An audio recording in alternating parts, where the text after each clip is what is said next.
Daddy got some sugar last night, so he feels good. Attaboy. Yeah. Number 4. No. Number 4. No, I checked the ovulation stick first. God works in mysterious ways. Doesn't she have the period tracker app? Oh, yeah. Of course she does. Yep. I got that so that I know when to avoid it. Like Me the too. opposite.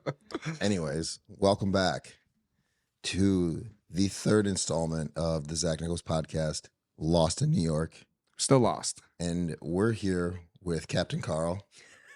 She's at the helm today, actually. Carlo Moria. And excuse my voice. I'm exhausted from being hilarious. If you were at the live show, you know Zach was on one last night. About halfway through when Max Allies tried to hit me, all them cocktails. Zach comes into the hey, where's the mixologist? I need 3 Barbie beasts on the rocks. Was that your order? I just drank about 13 Barbie beasts. That's incredible. Did you enjoy the drinks last night, Cara? Oh my God, they were so good. My drink, I tried all the drinks. My drink was my absolute favorite, obviously. I'm biased. It was like spicy limoncello lemon drop. It was really I've good. never had red pepper flakes in a drink before, and neither has the toilet seen me have that. So I apologize to my in-laws. Upstairs bathroom might be out of commission for a couple You days. getting the executive bathroom for that? The New York bathrooms, they're not as efficient as the Power Flush 9000 I have in my house. Everything's tight in Michigan, you know, or here in New York. In Michigan, we have the wide-legged bathroom with the high power flush. It's all that good stuff. So. Every bathroom's a Straight to handicap toilet bathroom. humor. Yep. This is the challenge. Yeah. You know what it is. You know what it is. So, first of all, Cara, thank you for taking some time for a mid-season review. This is like kind of very unstructured. We just wanted to talk. Just bring our friends on and talk some challenge. And I haven't That's what done it's all about. one podcast, not even a live. Like the most I did was like a quick TikTok to explain what happened, like a sequence of events of a day that happened. But other than that, like I haven't said much of anything. I know. Not even on the show. You're right. You've been playing my favorite game, which is Possum. Yeah. And I think, don't you think, like, when you take that time off and you let everybody else curate these beefs and, like, you're not part, everyone almost forgets that you're there because you haven't been there and no one has fresh meat with you. Yeah. See what I So did there? I'm in a situation now in the game where I'm not anybody's number 1, 2, 3, or even 4. Or their target, though. Or their target.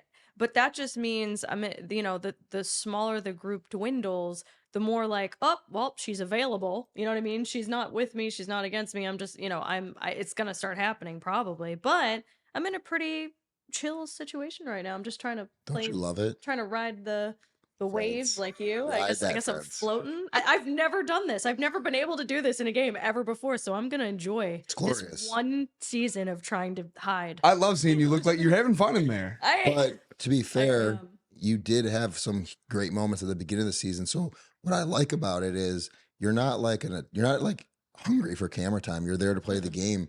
And when it was your time to step up and defend yourself, and it was your time to have the conversations that were important, you have them.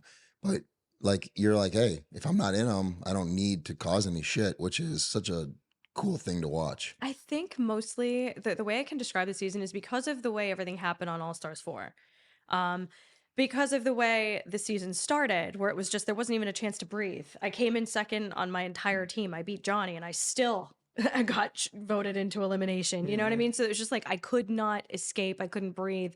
And once I, barreled from All Stars 4 to the beginning of this season, as soon as it was over, and I was like, I just am in a little bit of a PTSD land, especially with Laurel around. Like I immediately packed my things. I moved to the other side of the house. I was living in Era 4 this entire season. I'm in Era 4, except when they're having their meetings, I'm going to step out. It's not my place. Like you guys do your team chat.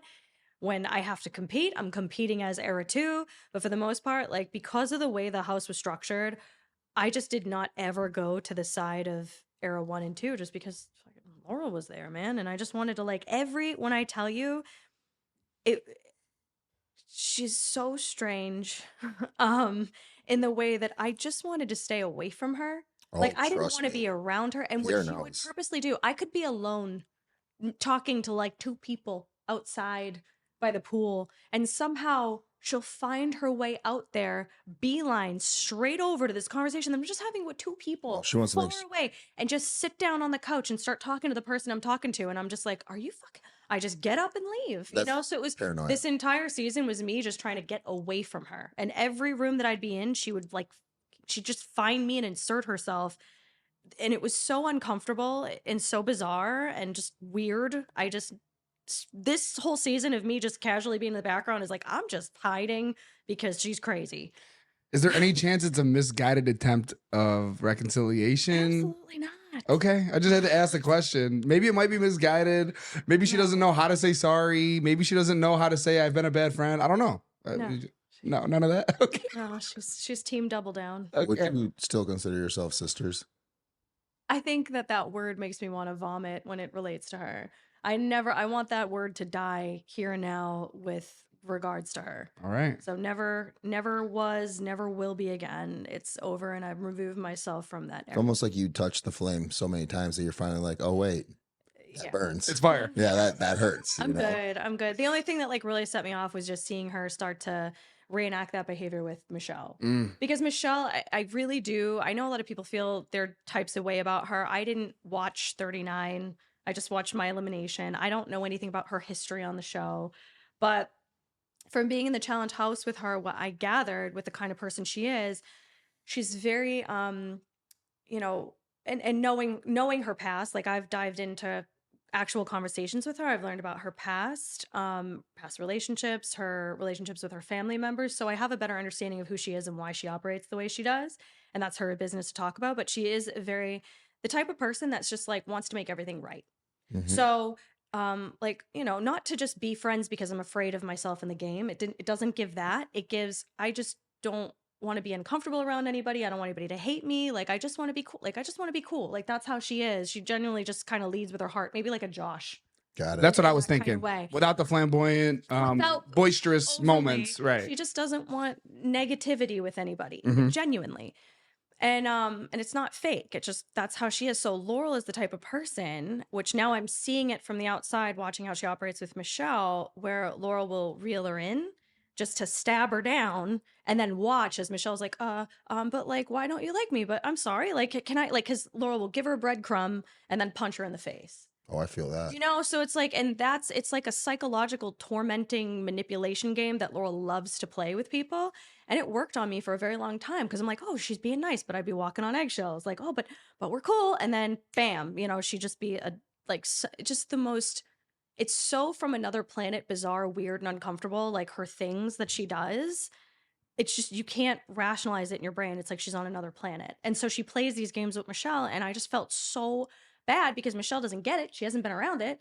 And, Right. you know, Laurel would pull her in and then stab her away. And I'm like, I see it happening in real time to someone else. And, you know, she doesn't, I know what it did to me. And I didn't want, you know, Michelle to have to deal with that. So Do you think that maybe Laurel only likes people that will like accept the role of being below her?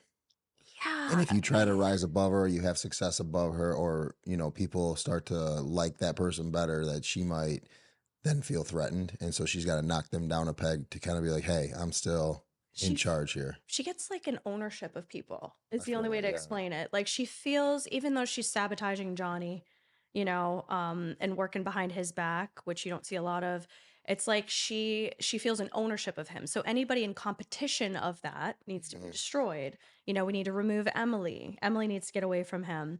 I know you're not seeing it, but she's like picking on Aviv constantly because now Aviv's kind of protected by Johnny. Right. Rachel, Laurel knows she can't try with Rachel. So there's certain people that she knows what she can do to them, and there's certain people she won't touch. She'll try it, but when she gets shut down, she's like, oh, okay, this one I won't mess with. But she is a very sort of weird ownership thing. Can I ask why she can't go for Rachel? Like, what is it about Rachel that makes her untouchable? I think she just comes to Laurel. That concludes the free preview of the Zach Nichols podcast. So go to Patreon and subscribe to see the rest of the shit that we talk. Go do it now.